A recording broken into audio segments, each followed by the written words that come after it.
What is up, everybody? What is up? What is up? Welcome to episode number 79 of the Super Grapple Bros podcast about two brothers who are former WWE employees that enjoy wrestling and video games. We like talking about both of them. I am one of your brothers and one of the hosts, Murpho, and I am by myself in a solo episode today, but this is the Elimination Chamber predictions show, and I do have DMurph's predictions with me. So we won't have the reasoning for his picks, but I do have his picks on my person. We will be reading them off. We are going to be going over the Elimination Chamber pay-per-view event. I'll be talking about each match, the predictions, his pick, my pick. I'll be explaining my pick. We'll go over a couple of big things in the WWE Weekly Recap. For TV. Jay White has become the IWGP Heavyweight Champion, so we're going to be talking about that. We're going to be talking about AEW Double or Nothing, a bunch of other stuff, and a lot of stuff from games. We got new reviews on Apex Legends, Crackdown 3, Jump Force, Far Cry New Dawn, and Anthem all dropped, so we're going to be talking about that. And we're going to have an unfortunate update regarding the Activision layoff news that we had gotten a report on last week. Hello to KB8200 in the chat. If you are listening to this podcast or watching it on YouTube, you can watch it live at twitch.tv/L_Murpho and get involved in the chat just like KB8200 did. And if you get involved in the chat, we will read your comments. We will try to read your comments and include you in our conversation of the happenings of wrestling and video games every single week. So let's go ahead. Let's jump into things, and we're going to get into the WWE Weekly recap for TV, just some things that popped out to me over the course of the week, and before we get into the predictions, because, you know, it forms what happened on the show and how the show came to be and came about. So the big thing that happened this week is that Becky Lynch got her indefinite suspension from last week lifted by saying, "I'm sorry" to Triple H and Stephanie. She had to mull it over all show, which they tried to draw the drama out, but it's like, you know, if you're in a realistic situation, even if you don't mean it, and I'm pretty sure like was what kind of Ronda Rousey said, and I think Finn Balor also kind of said it, like, even if you don't mean it, just say you're sorry. You've been working your whole life to get to WrestleMania, let alone the main event of WrestleMania, and you're going to let that end just because you don't want to apologize when really, like, they kind of made a point by saying, you know, that they were sorry and you should say you're sorry. But anyway, they dragged that out the whole show. She did say she's sorry. And then Triple H and Stephanie was like, "That's all we wanted. We're good. Everything's good here."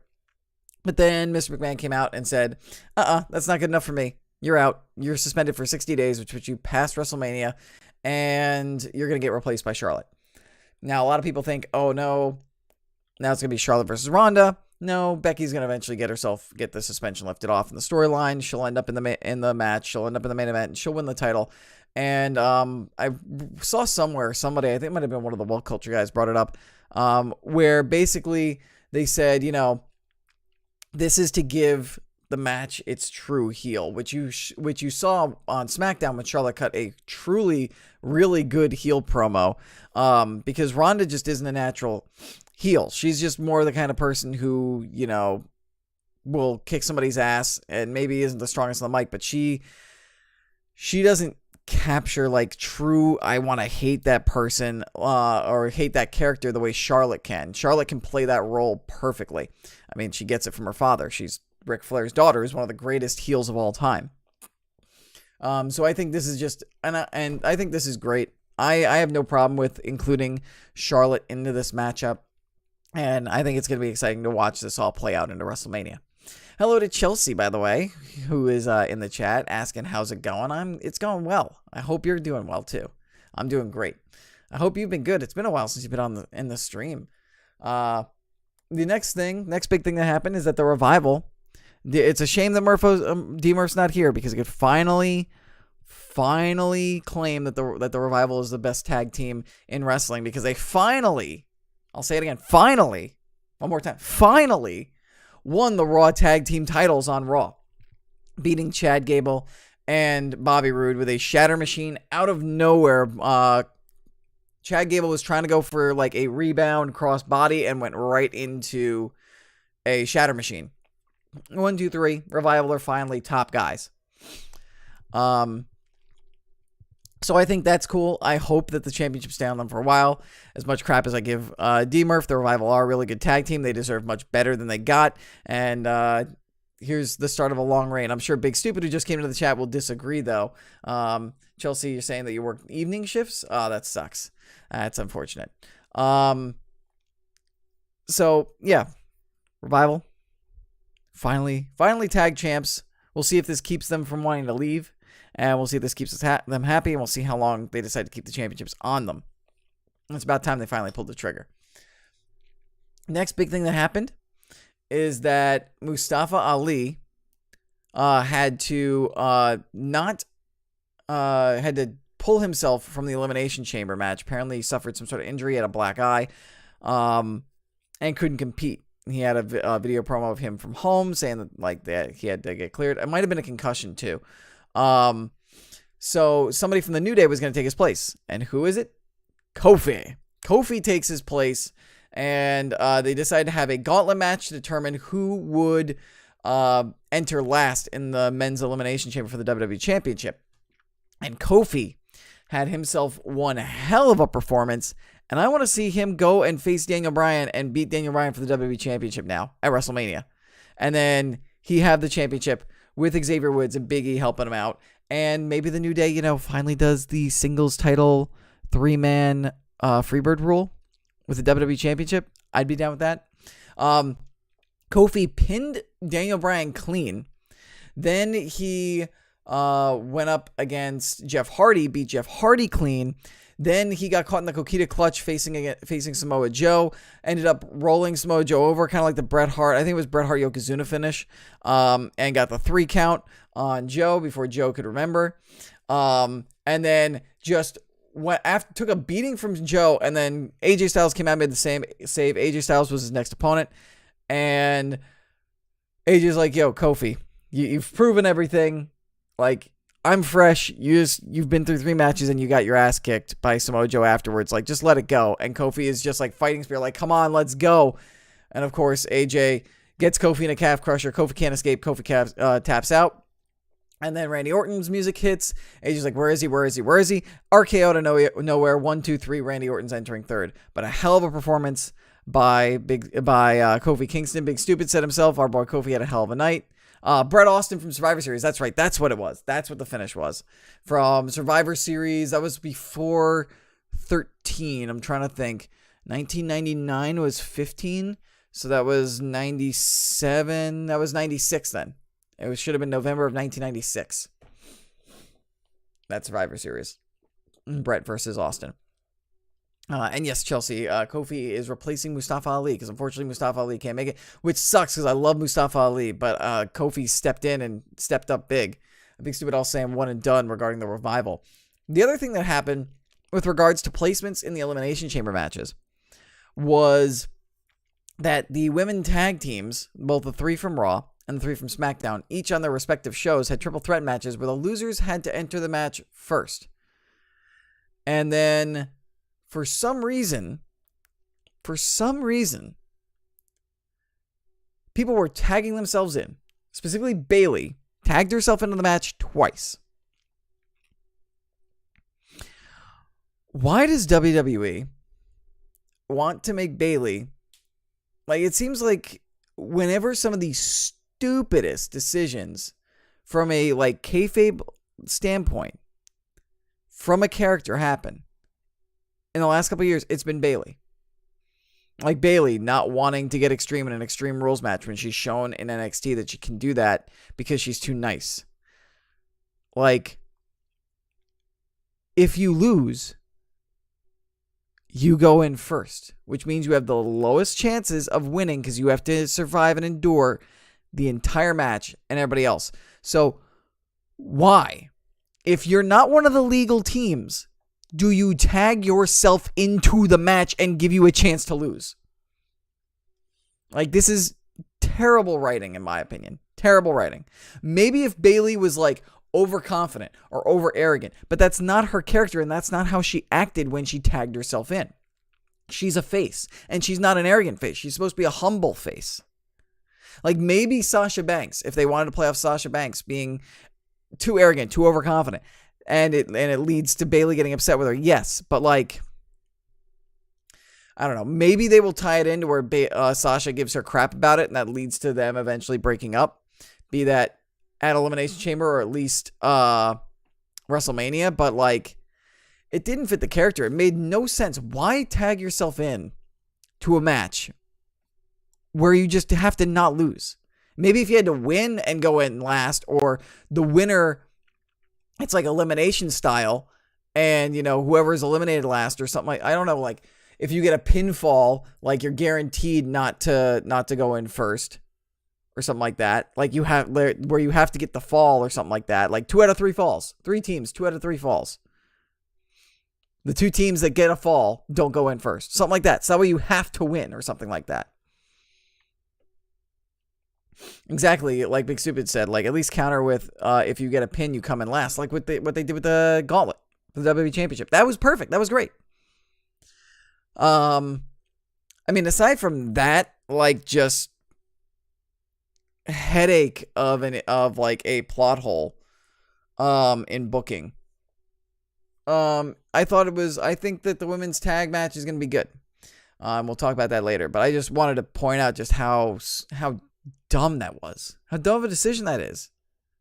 To have characters do that. It's like, why would you do that? Why would anybody let you do that? But I'm going to move on from that. Move on. Different topic. Dean Ambrose now is apparently slowly turning face. It's unsure.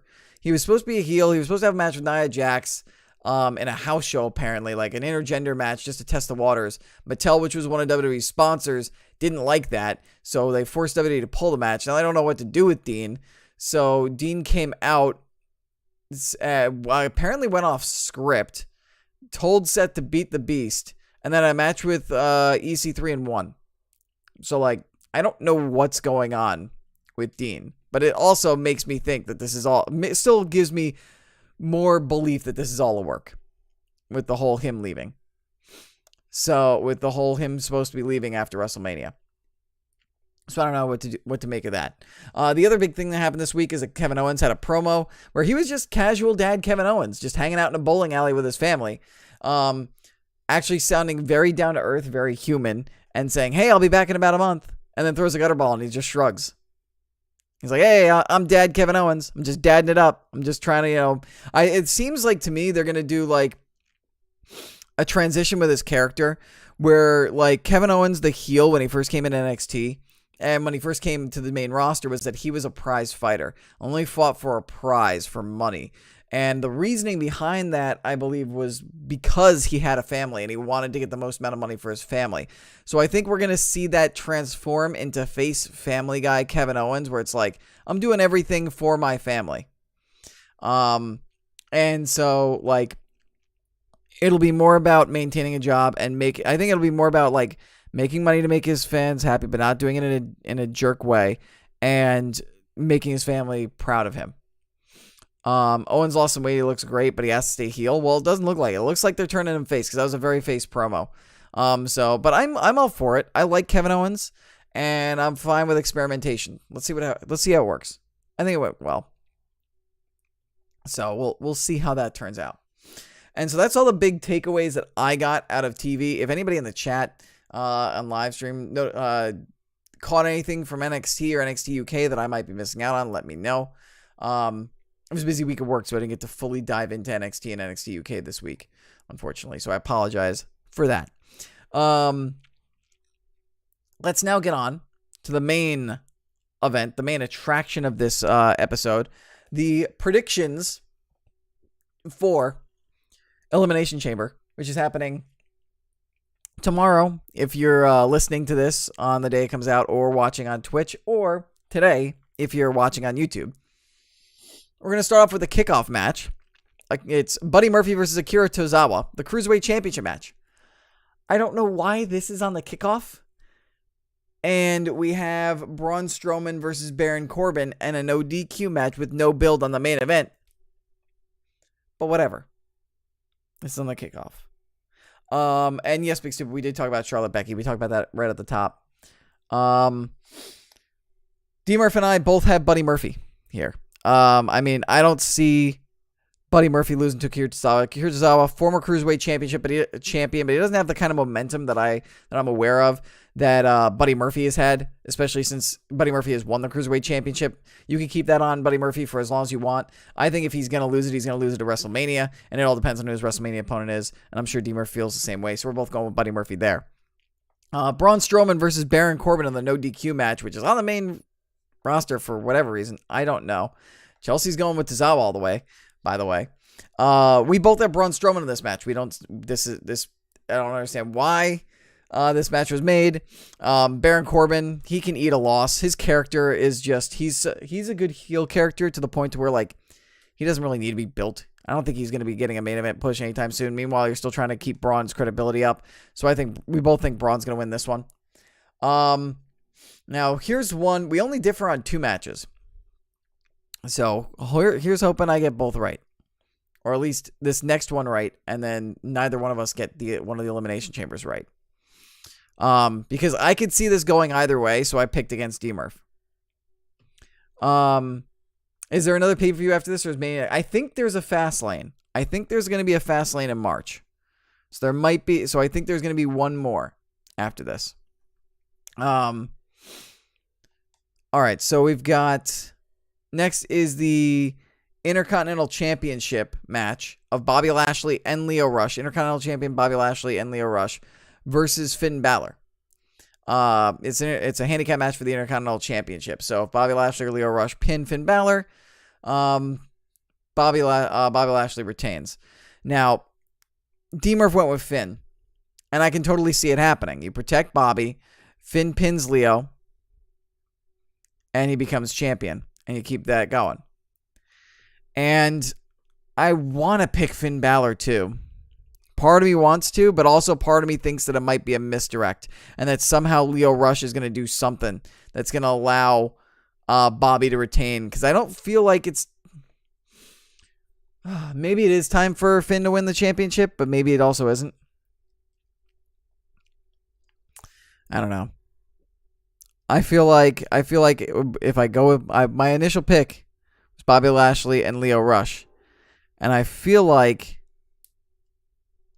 I feel like if I stay the same as DMurph, I don't know. I feel like I'm taking a risk here. But if I get this wrong, I feel like I'm going to lose this Challenges Championship match. But I'll stick to my guns. I feel like while Lio Rush could very well eat that pin, and that's probably how it will happen. I think if Finn Balor wins, he's pinning Lio Rush. He's not going to pin Bobby Lashley. And that gives Bobby Lashley a reasonable claim outside of the rematch clause to keep this rivalry going. I don't know. I feel like maybe Finn will do it either at WrestleMania or at Fastlane. Whichever happens. So you know what? I'll go with Bobby Lashley and Lio Rush, even though that hurts my soul. Because I know I just gave up the Predictions Championship to DMurph when I know I could have had it. Going into either Fastlane or WrestleMania. The next match is the SmackDown Tag Team Championship match of Shane McMahon and The Miz against the Usos. We both have Miz and Shane. I originally was going to have the Usos, but Jimmy Uso got arrested this week. And while it wasn't really that big of a deal, in my opinion, because he got a little confrontation with the officer. The officer arrested him. It's not like it was a DUI or anything. Like, they smelled alcohol in the car. He might have been intoxicated, but he wasn't driving, so that's not illegal, really. So while it isn't like a DUI or something, I don't know if they would reward him with a championship right off the bat. Part of me, I was originally going to pick the Usos, but I'm just playing it safe. I'm going to stick with DMurph and go with Miz and Shane. And I also think if you're going to break those two up, I think maybe you do it at WrestleMania as a moment. WrestleMania. And I also think at this point in the storyline, I don't think they are going to break them up. I think if they go their separate ways, it'll be amicably after they lose the championships. I don't think either Shane or The Miz are getting turned heel. Because I think this is entertaining, the two of them together. Then you got Ronda Rousey versus Ruby Riott. Raw Women's title match. Pretty simple. Ronda's going to be the champion going into WrestleMania. She ain't losing this match. We both went with Ronda. Now for the other match that we differed on, which is the WWE Women's Tag Team Title Elimination Chamber match.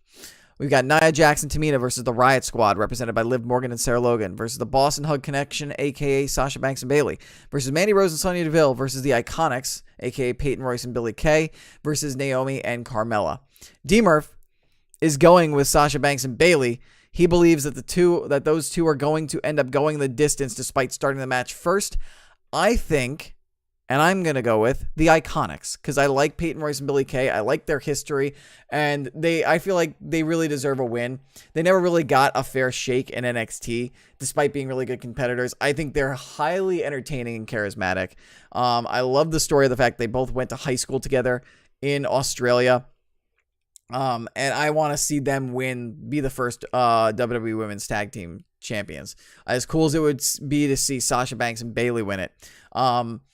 And I don't think it's because Sasha and Bayley are going to turn on each other, just because they kind of teased something like that last year and then it fizzled out. So I don't think they want to repeat it last year. And I think if they're going to break apart, I think it'll be more a moment where Sasha Banks goes heel on Bayley, like at WrestleMania. I think the story is going to be that there's going to be division starting to be sown, some tension between the two, but they're going to fight their way into a championship match with the Iconics at WrestleMania, and then Banks is going to turn on Bayley at WrestleMania. That's my prediction. And I think that the Iconics are going to win the championships and maintain them and keep them.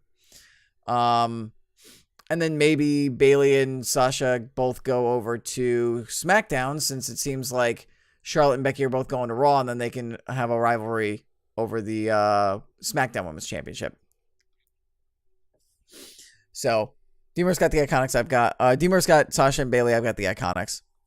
Then, in the WWE Elimination Chamber match, the new Daniel Bryan versus AJ Styles versus Randy Orton versus Jeff Hardy versus Kofi Kingston now, and versus Samoa Joe. We both have Daniel Bryan. Randy Orton's going in last. I think that's just gonna set up Randy versus AJ, which has been talked about on whatchamacallit. That's been talked about, rumored about for WrestleMania. So, and I don't think Jeff's gonna win it. Joe is gonna win it. And if Kofi's gonna challenge at WrestleMania, I think he's got to be the challenger, not the champion. I think DMurph thinks the same, so we're both going with Daniel Bryan. Big Stupid says that he sees Nia Jax and Tamina beating Banks and Bayley. That could happen, but I think WWE almost, in these multi-man situations, I feel, where they want to when they make a big team look dominant, the big dominant team almost never wins. Never wins. Like, they always end up getting taken down. And they look dominant for a long time, and then somebody finally takes them down. So, while Nia Jax and Tamina are certainly favorites, I think if I was going to pick three favorites, it's going to be Sasha Banks, Bayley, the Iconics, and Nia Jax and Tamina. I don't think the Riot Squad, Naomi and Carmella, or Mandy Rose and Sonya Deville are going to win those titles. But I want to go. I'm going with the Iconics, but Nia Jax and Tamina definitely do have a strong chance. So just to recap again. Cruiserweight Championship match, we both have Buddy Murphy. Strowman versus Corbin, we both have Strowman. Intercontinental title match, DMurph has Balor, I have Lashley and Lio Rush. We both have Miz and Shane in the SmackDown Tag title match. We both have Ronda Rousey in the Raw Women's title match. We both don't have the same person. He has Sasha Banks and Bayley, and I have the Iconics in the Women's Tag Team title match, the Elimination Chamber there. And then the WWE Elimination Chamber, we both have Daniel Bryan. Funny enough, by the way, the Raw Tag Team titles and the SmackDown Women's title championship, both not on the show. But Braun Strowman and Baron Corbin needed to have their no DQ match. Just saying. And that's it for the predictions. So we're going to go ahead and we're going to move into the wrestling news section of the show. And there are two big stories, two main topics that we're going to talk about, and then we're going to get into quick hits. Everything else I put into quick hits this week. The big story outside of WWE is that Jay Switchblade White, the young lion, the Kiwi, is IWGP Heavyweight Champion. He defeated Hiroshi Tanahashi in what was a solid match. I actually watched it yesterday, put it on the background while I was at work, and just caught glimpses of it. Solid match between the two. Jay White was attacking Tanahashi's knee the entire time because the entire New Beginning tour, he had made Tana tap out to the inverted figure four that he was calling the Tana tap out, the TTO. And so Tanahashi sold his knee, but it didn't actually end in the Tana tap out. Jay White pinned Tanahashi right smack in the middle of the ring with a Blade Runner. Tanahashi went for his high-low frog splash, but Jay White sold up and caught Tana in midair, or as he came down, hit the Blade Runner, 1, 2, 3. We now have a new IWGP heavyweight champion. And after the fact, Jay White cut a scathing promo after the match, a very big heel promo, pretty good heel promo if you ask me. Talking about how no one, not even the people in Osaka, thought he could beat Tanahashi, but he did. That he doesn't wrestle for the people, he wrestles for himself, Geto, and the Bullet Club. And then he told the crowd to breathe in the Switchblade and welcomed them to his new era, the new beginning of New Japan Pro Wrestling. So I like Jay White. He's won me over in the last year. I don't know if now's the time. I mean, he's only 26. I think he might be one of the youngest IWGP heavyweight champions in history, if not the youngest. I think he's definitely the youngest foreign IWGP heavyweight champion in history. And he is good, but I still feel like he has room for growth. And I don't know if I don't want to say it's too soon, but part of me has that feeling. But we'll see. I'm willing to entertain this and see where it goes, because Jay White seems like a great dude outside the ring, and he works his ass off. And he's got talent. It is there. And I did like his promo and the way he acted after the match, like in his post-match promo and his post-match press conference. I really enjoyed what I got out of that. So it's going to be interesting. It is a new beginning in New Japan, and it's going to be interesting to see what happens next. Definitely got my eyes out to see who's going to challenge Jay White next. Apparently there's a tournament or like a G1 Cup or something like that. It's not the G1 Climax, but there's a special like ROH New Japan thing, I think. New Japan, I think, is doing this cup right now that's going to lead up to the MSG show, the G1 Supercard, and whoever wins that cup is going to face Jay White for the IWGP Heavyweight Championship. I believe that's when Jay White's first title defense is going to be. So if you want to see what's going to happen with Jay White, buy tickets to the show at MSG. It's sold out, so you gotta, get secondhand scalp tickets. But good luck if you want to see it. You can do it.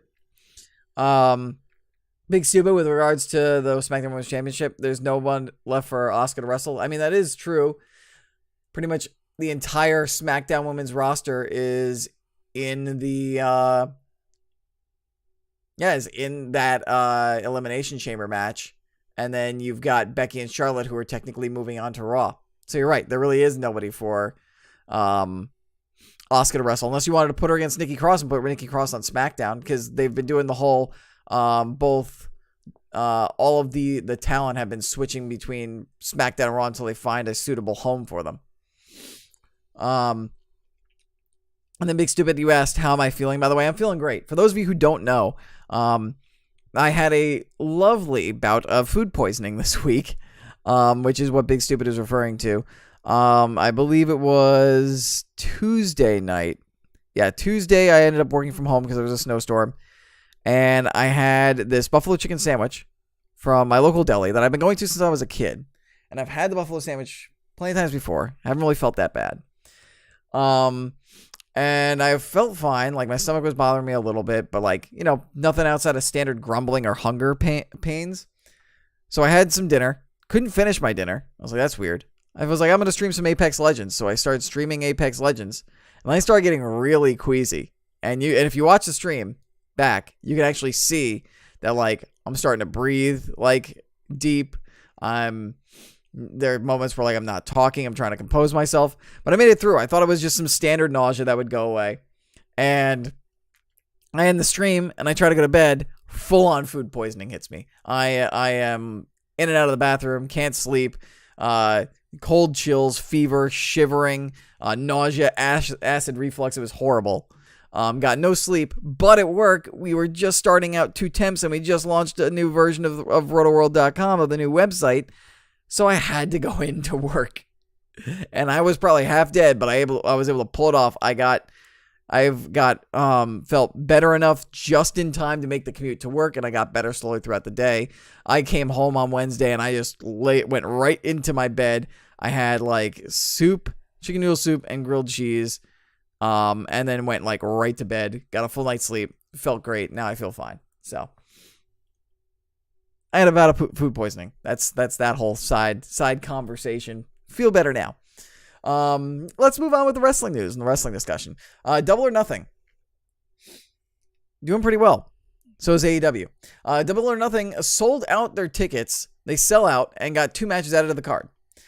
Pre-sale tickets for Double or Nothing sold out in approximately 30 minutes this week. That was on Monday, and that is according to Joseph Courier, Wrestling Observer newsletter, Figure 4 Online.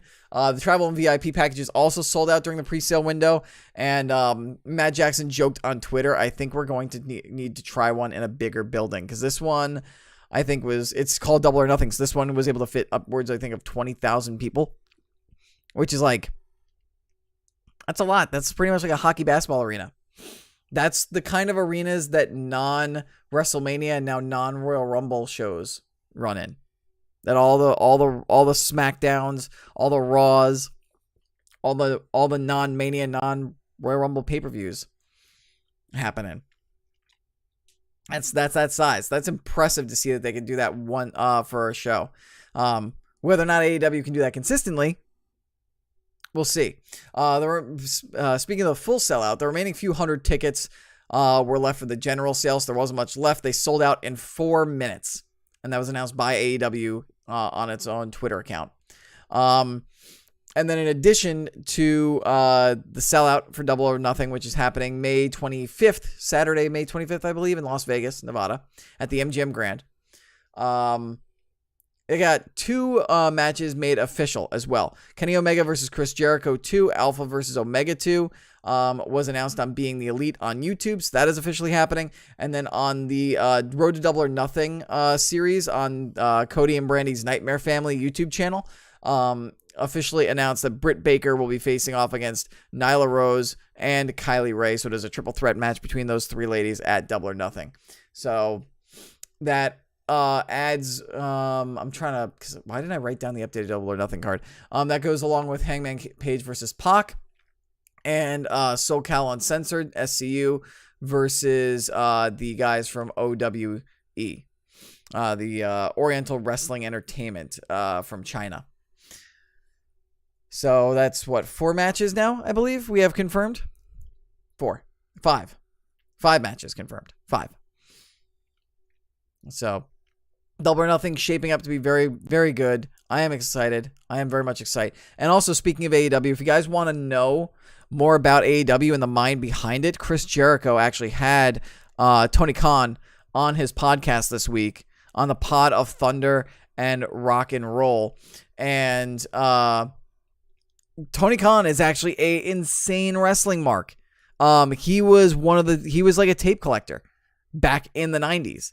And like his father, Shad Khan, who is a multi-billionaire, owns the Jacksonville Jaguars, owns I believe it's Fulham FC in the Premier League, and he built his fortune off of making an auto parts industry in the Midwest.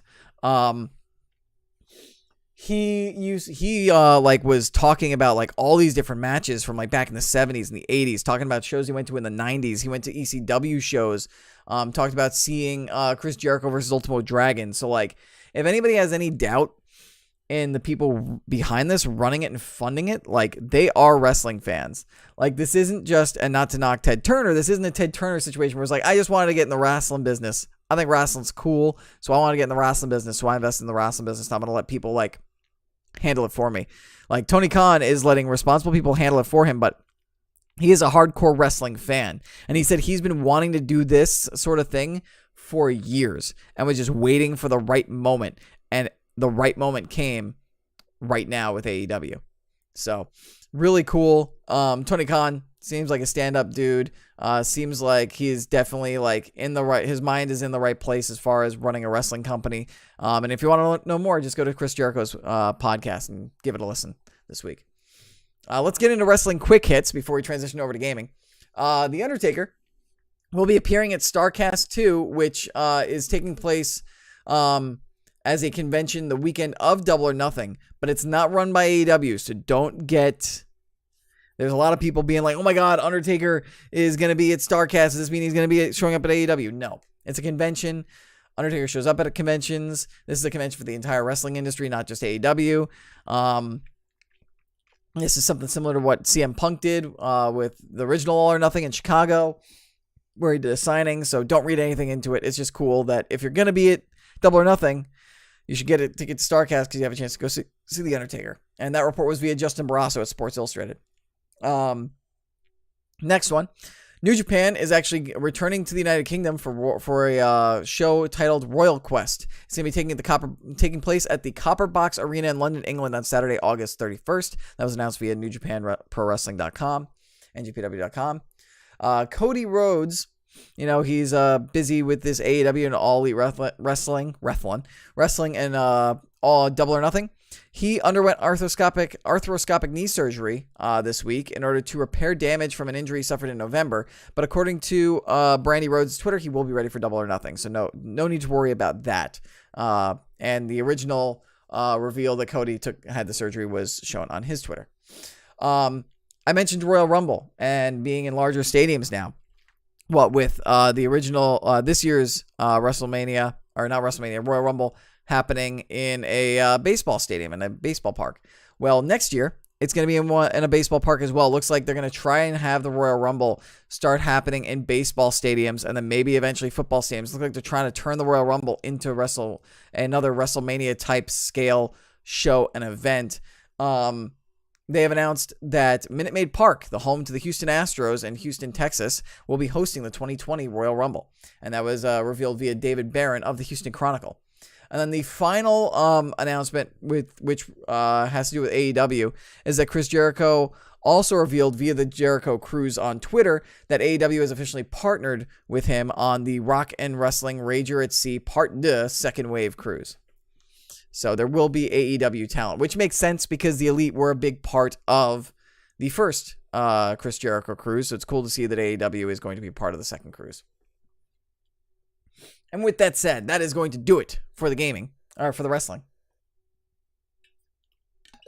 And we are going to transition into gaming. We've got 4 new games that we're going to talk about, 2 big stories, and then a pair of quick hits. So we won't be too long in the tooth in the gaming section this week.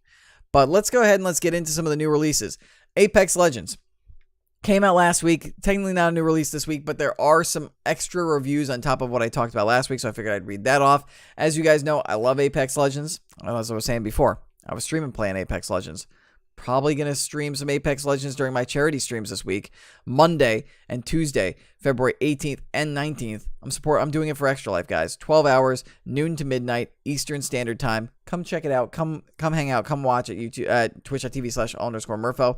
And if you can, donate. It's going to the Maria Ferrari Children's Hospital. It's going to treatment and equipment for the most part. About like 90-something% of the funds are going to that part of the Children's Hospital. All the money's going to the Children's Hospital, but those are specifically what it's going to, the majority of it at the hospital. So it's going to help sick kids, so join if you can. Anyway, yeah, I'm probably going to be playing Apex Legends, but more reviews are out, and guess what? They're good. Shocker, shocker. Dual Shockers. I didn't even mean to do that. Gave it a 10 out of 10. PC Gamer gave it a 93 out of 100. IGN gave it a 9.0, and Screen Rant gave it a 4.5 out of 5. Other games that came out this week that have received not as great reviews. Crackdown 3. Not getting very well received, unfortunately. A lot of people have been waiting years and years for this game. and apparently it's not all that great. Here are the reviews. VG 224/7. By the way, the majority of these reviews taken from review roundups from VG 247. VG 247 doesn't give a review score, so their headline was Terry Crews Simulator represents a minor miracle. So, somewhat positive. Video Gamer gave it a 6. Press Start gave it a 7. Games Radar a 3 out of 5. GameSpot gave it a 6. Telegraph a 3 out of 5. Destructoid a 6. The Guardian 3 out of 5. Screen Rant 2.5 out of 5. EGM a 7. Heavy 6.8. Ars Technica, they don't give a review score, but their headline was half-baked action with tasty triple jumping. And Polygon, I believe this was their sub-headline, said Microsoft's combat game has its ups and downs. So lots of middling reviews. I'm not sure if IGN had a review in there, but it was, I can check that right now. But I believe it was also around these 6s. Looks like they did separate reviews for the campaign and the multiplayer. So I can dive into that right now. For the campaign, did they give scores? Did they give out scores? They gave the campaign a 5, did IGN. And for the multiplayer, they gave it a 4. So, woof. IGN did not like Crackdown 3 at all. So, if you're a Crackdown fan, I apologize, everybody. It doesn't seem like Crackdown 3 is all that good. Just doubling back to wrestling really quick. Big Stupid asked, I did not hear about Backlash or a triple threat match, so let me know what it is and we can talk about it. Another game that came out that didn't get the greatest of reviews. It doesn't have a ton of reviews just yet. The ones that are out aren't too great. More positive than the Crackdown 3 reviews, but only slightly. Jump Force, which was unfortunate because it was a game that like I've wanted for so long. As a fan of shonen anime from Dragon Ball, Naruto, Bleach, Yu Yu Hakusho. I didn't watch much of One Piece. I didn't watch much of Rurouni Kenshin, but I was aware of it. Fist of the North Star, not so much a shonen, but I think one of the characters is in there. I'm not sure. Looked really cool, but it was a 3D fighter, 3-dimensional fighter, almost along the lines of Budokai, and Xenoverse from Dragon Ball. And I was like, those fighting games, they can be entertaining, but they're really not that great from a competitive and a learning standpoint, even though I'm awful at those kind of fighters anyway. It seems like the campaign was not what it was cracked up to be. Apparently, apparently the cutscenes don't have any of the voice actors in them, and it's just text. And apparently the plot wasn't just too great to begin with, even though it is cool to see some of these characters interacting. The reviews say, VG247, which again doesn't do scores, said, it's obtuse, it's weird, a lot of it doesn't make any sense, and sometimes it's downright boring, but it's also outlandishly spectacular, stylish, and silly. GameSpot gave it a 7 out of 10, Shack News gave it a 7 out of 10, IGN gave it a 6.3, and Screen Rant gave it a 3 out of 5. So, I think if you're a really big shonen fan, you could probably enjoy it, and I have a feeling that if I picked it up, and I had the money to spend on it, and I picked it up, I would probably get enjoyment out of it too. But it's not going to set your heart ablaze, and it's not the shonen anime cross-promotion game that we've all been dreaming of. And then 2 other games that came out. One doesn't have reviews. The other one does. And this is more of an expansion, I guess, than a true sequel. Far Cry New Dawn, which takes place after Far Cry 5 when the nukes drop. So it's kind of like Fallout meets Far Cry. The reviews have been solid. Kind of pretty solid. Like it seems like it's a pretty good game so far. VG247 called it Far Cry 5 remixed with a splash of pink. Eurogamer recommended it because they don't give a review. They do recommend it or not recommended. US Gamer gave it a 4 out of 5. GameSpot only gave it a 6 though. GameSpot seems to be the lone hater as far as lower scores go. We got this covered, 3.5 out of 5. Press Start gave it a 9. Games Radar, 4 out of 5. Screen Rant, 3 out of 5. EGM gave it a 6. So EGM joining GameSpot there. PC Gamer gave it a 70 out of 100. True Achievements, 3.5 out of 5. COG Connected, 77 out of 100. I'm not sure if IGN did a review, because normally VG247 will include it. They did. Let's get the IGN score here. IGN gave it a 7.5. 7.5 out of 10. So it's a good game. So I guess if you were into Far Cry or into that post-apocalyptic type of stuff, you will enjoy it. It's just more Far Cry. But it's not like a Game of the Year caliber game. And then the other game that literally came out like just 2 days ago, is Anthem. No reviews out yet. I haven't played it, so I don't know what to make of it. I'm going to be keeping my eye on the streams all this week. I am off this next week from work, so maybe I will actually pick it up if it looks good. But I wanted to wait until people got a chance to play the full version of the game, maybe get to the end game if they could sprint to it. And I want to see like how the game looks from a longevity standpoint, how it plays, how it reviews before I spend my money on it and pick it up. It's by BioWare, if you guys weren't aware, which are the creators of Knights of the Republic and Mass Effect. And also EA is publishing it, so beware of microtransactions. And again, EA also is doing Apex Legends. So, who knows? Speaking of Apex Legends, by the way, segue right into the gaming news.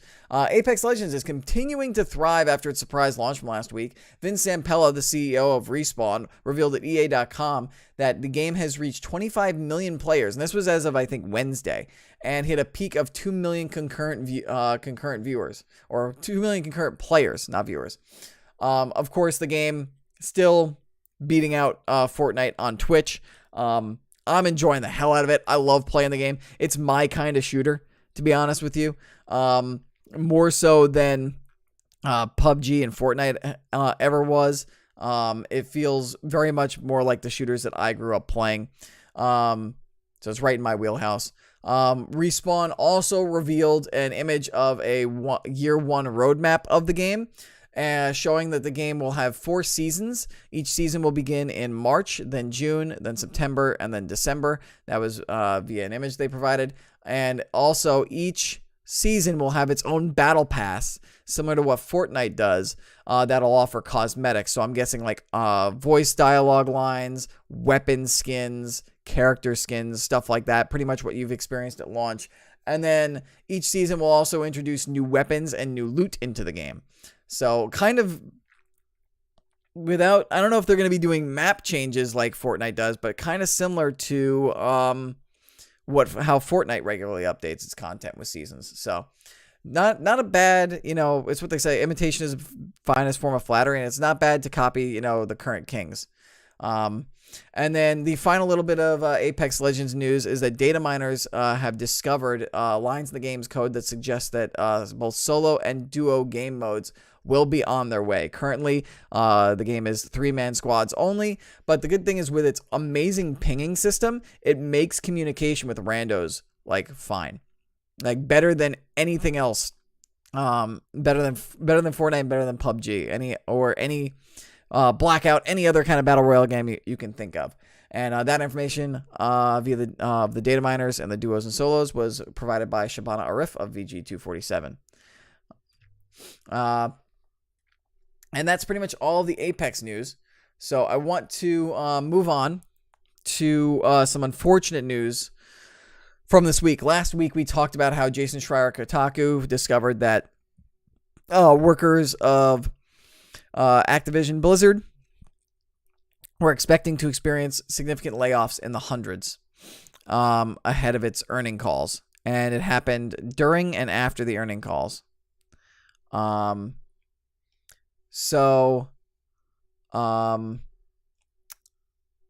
They had the earnings call, and Bobby Kotick mentions that they have a record year.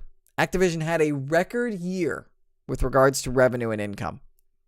And then followed that up with saying that they are laying off 8% of their workforce, which equals out to about 800 people.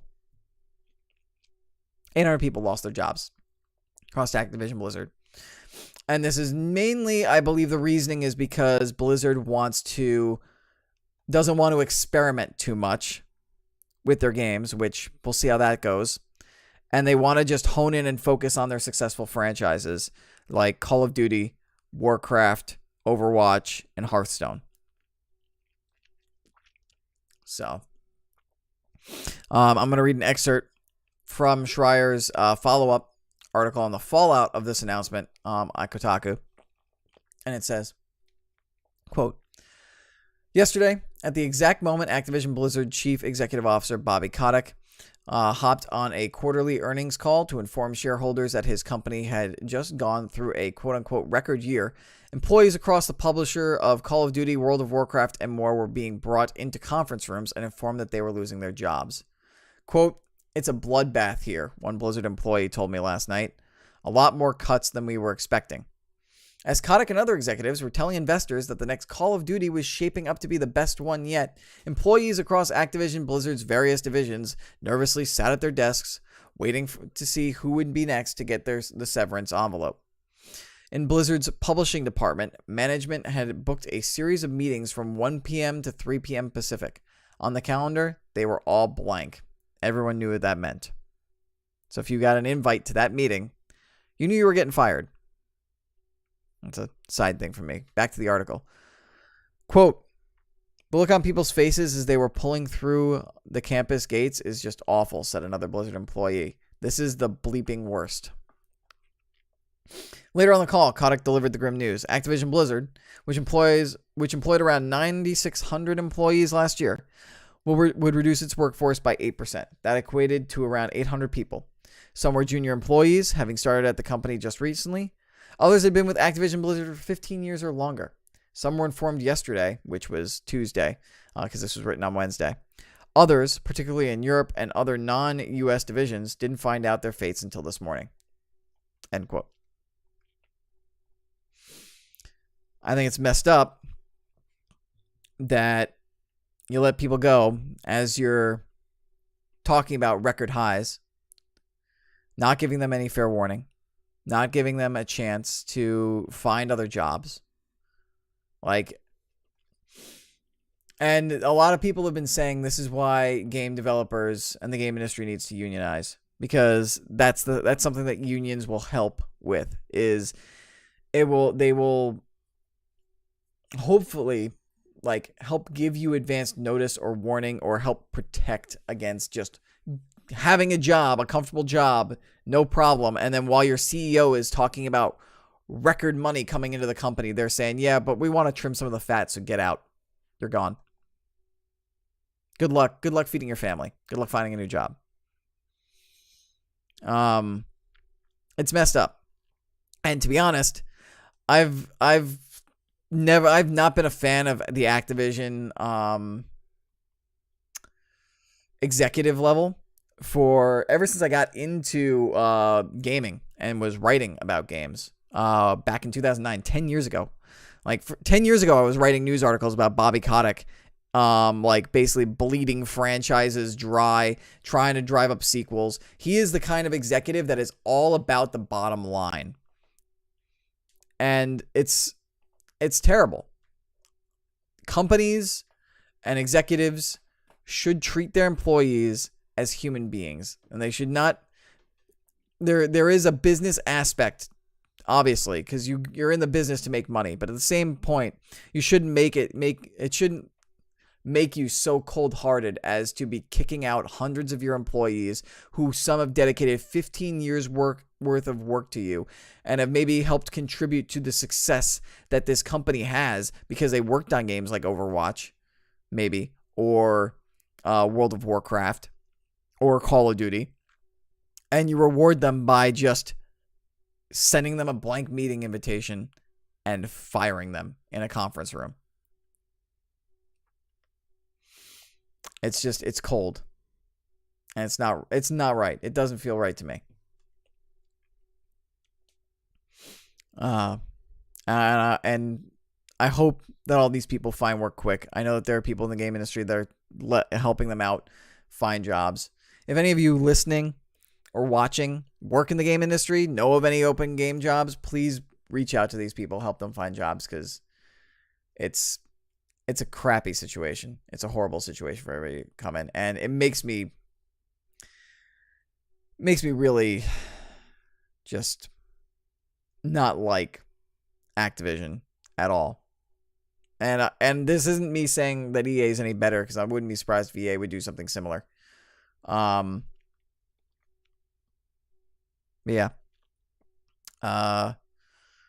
There was one other thing I just wanted to touch on aside from this is that Activision, I believe, also revealed during this during this call where they revealed all the people they were laying off and the amount of money that they made, that the reason why they let Bungie take Destiny is because while it made them money, it didn't make as much money as they wanted it to. So, yeah. Let's move on to the gaming quick hits first and try to get a little bit more positivity into the show.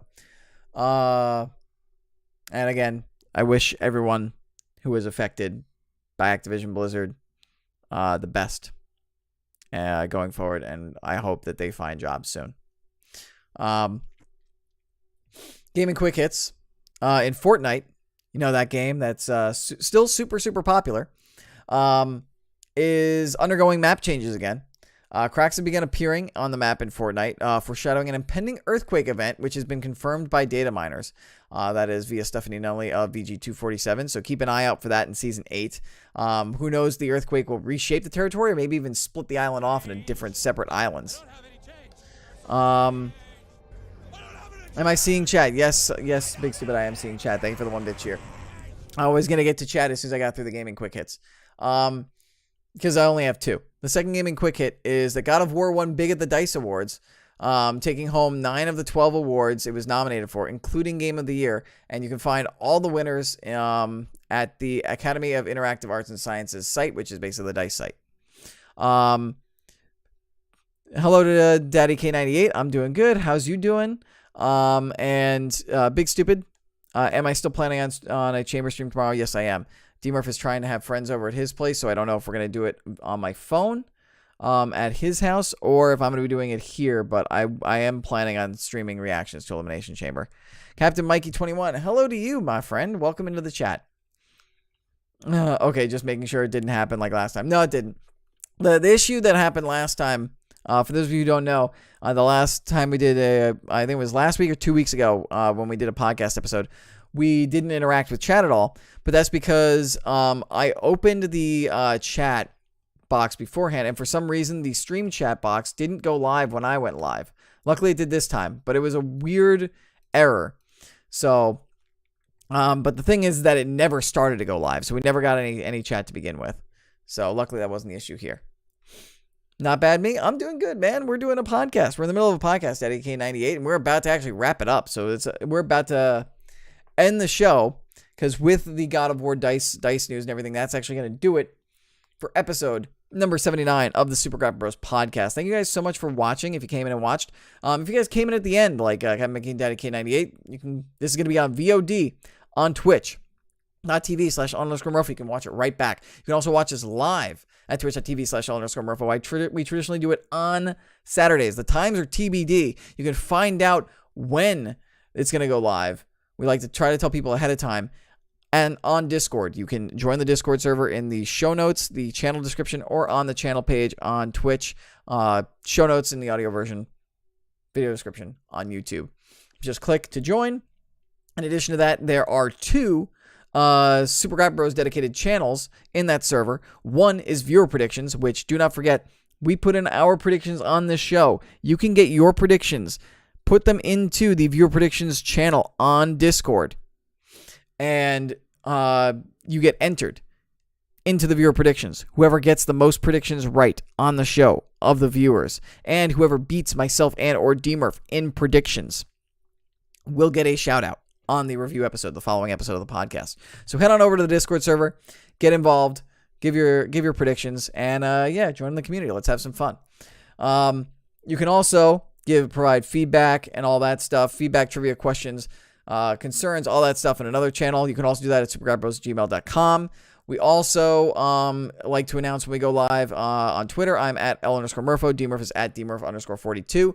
If you're not going to watch us live, or if you're not going to head to Twitch to watch us live or on VOD, you can also catch us on VOD on YouTube at youtube.com/LMurphoReel.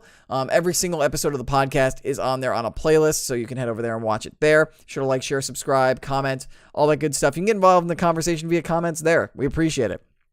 And if you want to listen to the audio version of the podcast, you can find us on Apple Podcasts, Stitcher, Spotify, SoundCloud, Google Play, tons of places where you can find podcasts if you have a version, a way to listen to podcasts, search for us, Super Grapple Bros. Be sure to rate, review, and subscribe. You should find us. If you don't, let us know via an email or via the Discord channel, and we will try to get ourselves onto that service. So there we go there. And that's going to do it for episode number 79 of the Super Grapple Bros podcast. Big Stupid, I will respond to your last question in the chat. We're going to send you guys out, though, with the Kayfabe News headline of the episode, which is, did you know The Undertaker's tattoos are all temporary, and he reapplies them before every match? And you guys thought Finn Balor doing the demon on more than one occasion was impressive. Thank you, guys. That's going to do it for episode 79 of Super Grapple Bros podcast. Peace, deuce, the deuce, deuce. Been a pleasure. Catch y'all next time on the review show. And do not forget, we're going to be planning to do some sort of stream for reactions on twitch.tv/all_Murpho. So be sure to try and check us out and join us to react to Elimination Chamber on Twitch. We'll catch y'all later. Peace, deuce, the deuce, deuce. Bye-bye now. Bye. Bye-bye. Bye. Bye. Bye. Shut up and sit down.